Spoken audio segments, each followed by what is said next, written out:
Nintendo! Camelot!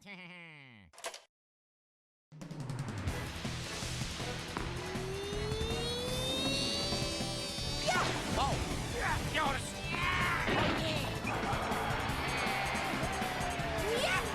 We did it!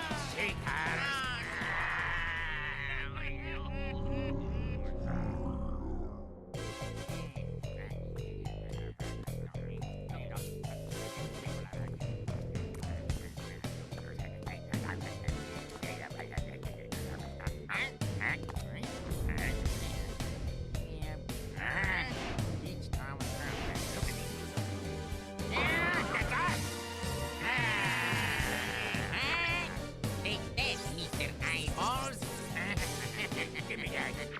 Cool crazy eyeball man!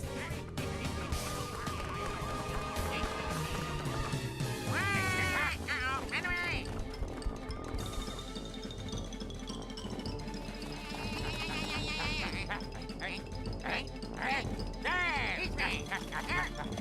Wait for me!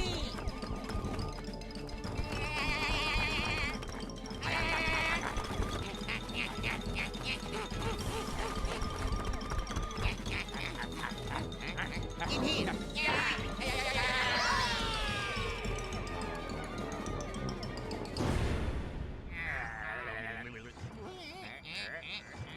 What's this dump, huh? Ah!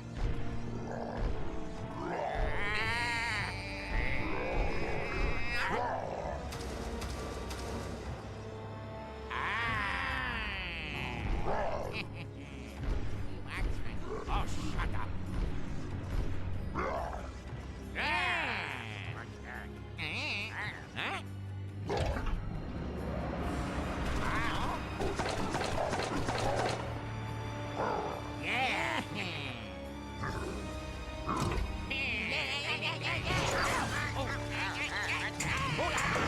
Wow! What the heck is going on?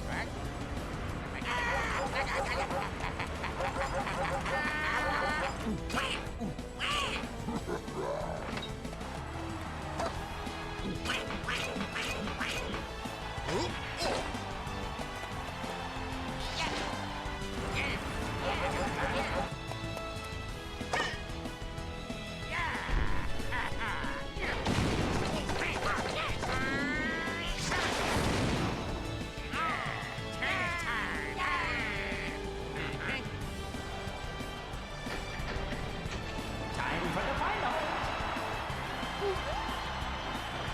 Mario and Luigi versus Yoshi and Donkey Kong.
Welcome to my new Let's Play of Mario Power Tennis.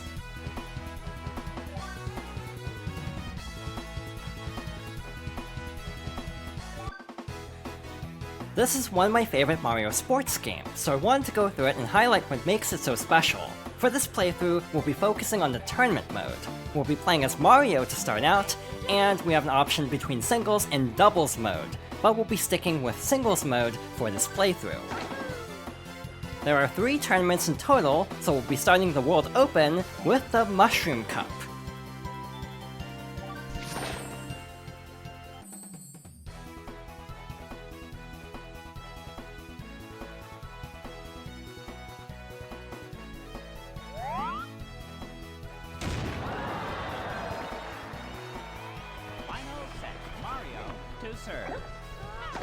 Our first opponent is Koopa Troopa, a speed-type character. Mario is a balance-type character, so hopefully this won't go too badly. To be fair, the early cups aren't terribly difficult anyway, but the basic mechanics are essentially unchanged from Mario Tennis for the Nintendo 64.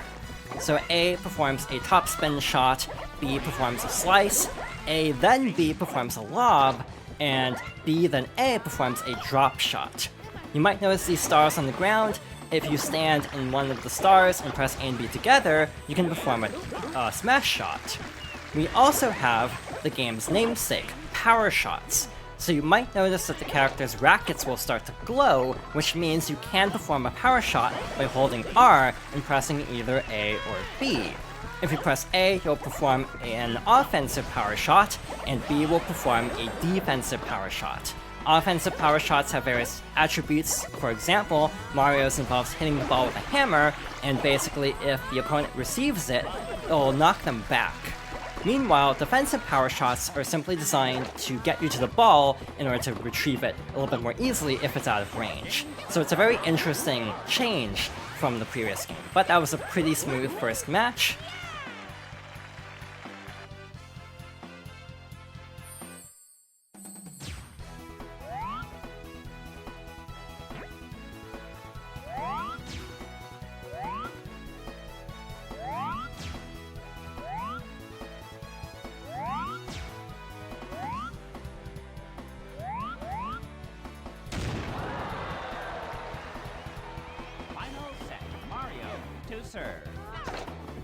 Our next opponent is Princess Peach.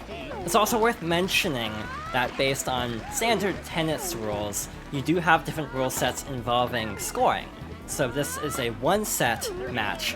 So basically we have to win 2 games, and that constitutes a set.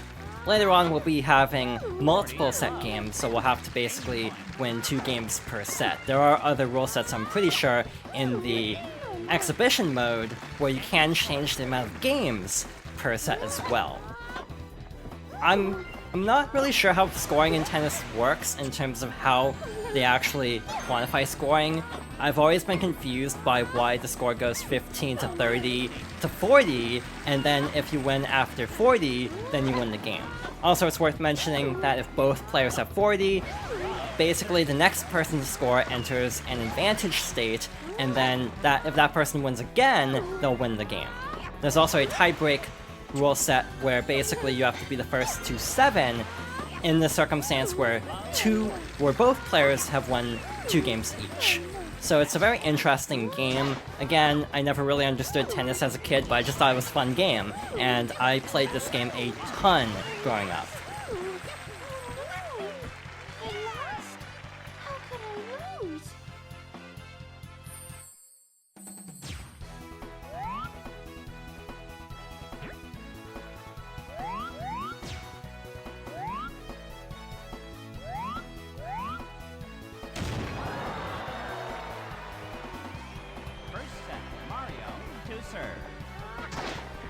Fittingly, our final opponent of the Mushroom Cup is Wario.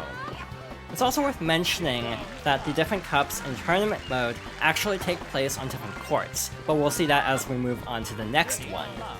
It's also unusual seeing Wario with sleeves. Later designs have him with like short sleeves. I'm actually wondering what's the last game to depict Wario with that. Similarly, Princess Peach actually had slight design changes for her dress in the series after Sunshine, I want to say, but it doesn't really matter in this case because of her having her sports outfit anyway.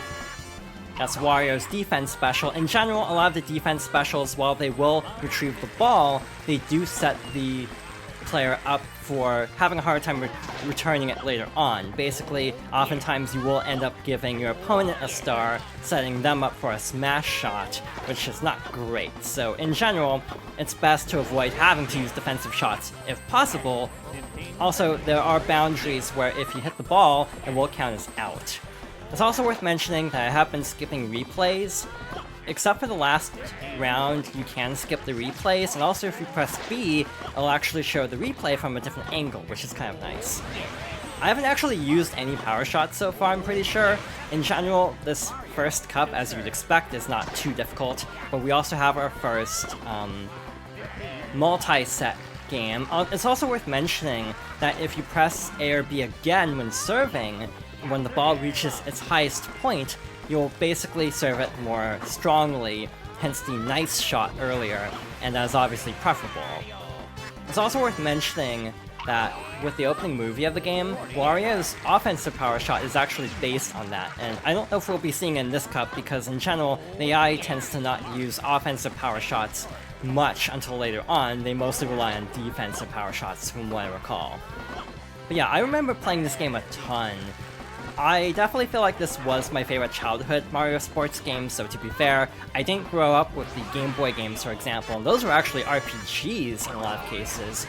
And I also didn't really get a lot of mileage out of Mario Golf Toadstool Tour. Even though I grew up with that game as well and still have a lot of nostalgia for it, I definitely preferred the more fast-paced gameplay of something like this. Yeah, there are Game Boy games, and they tend to have more RPG gameplay. These games are actually developed by Camelot, best known for the Golden Sun series, along with the Mario sports games, like the tennis and golf games. Let's actually demonstrate an offensive power shot to finish off this cup. And overall, that went very smoothly, though I'm not overly surprised by that. Again, this is kind of just the intro to help you get your bearings on the gameplay, so I wasn't really expecting to have any trouble with this particular one, but we'll have to see if that holds up as we move forward.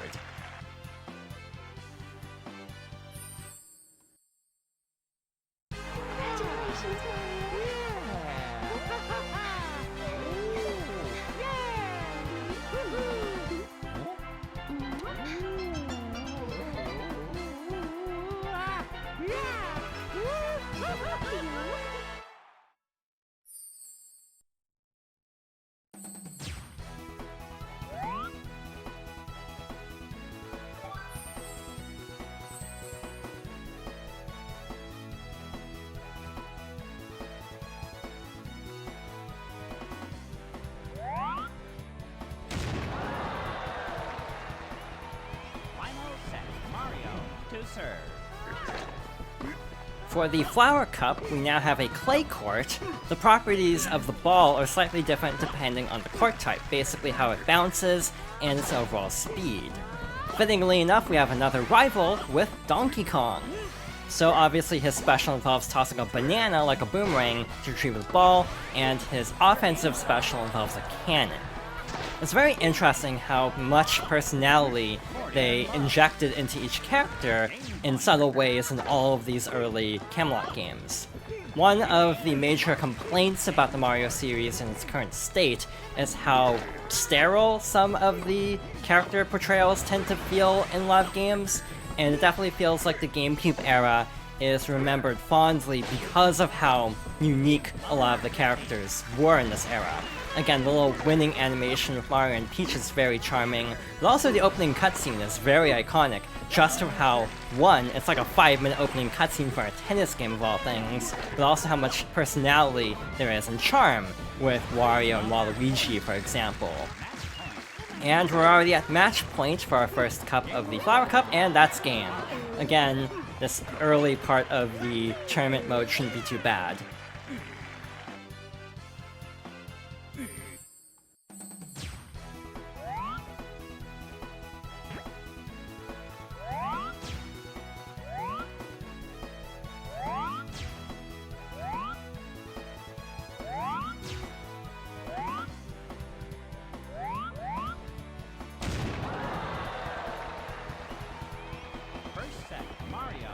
serve. Our second opponent for the Flower Cup is Luigi. One thing worth mentioning is the AI has different behavior depending on who they're controlling. For example, Luigi tends to hang close to the net, which is both interesting because he doesn't have the best range as another balanced type character if I'm not mistaken, but also it's very easy to lob shots over him as a result. Other characters like Boo or Waluigi that have more range because Waluigi's tall, or Boo because he can teleport, it makes a little bit more sense, but Luigi's AI never really made a whole lot of sense to me. There are other character types as well, like Technique, who have a little bit more control over the ball, along with tricky characters like Boo and Bowser Jr. that have a lot more curve to their shots, making it a lot harder to react.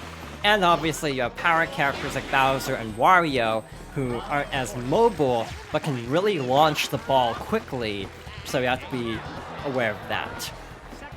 In general, I definitely enjoy how varied the characters are, even within a character archetype. I'm pretty sure they also have slightly different stats, obviously. For example, I think Bowser is slower than Wario, despite also being classified as a power character, for example. But unfortunately, unlike games like Mario Golf Toadstool Tour, it doesn't really display exact stats for everyone, and this is a problem for other reasons as well that we'll be talking about later on. This is another 3-set game to end off this, or to continue the Flower Cup, so we have to win another game here. In general, again, Luigi's actually a pretty easy opponent because of his AI behavior. But yeah, it is very fascinating how much charm these sports games have. As someone who's not a sports fan, I've always liked the Mario sports games, as a Mario fan basically. But overall, that went very well.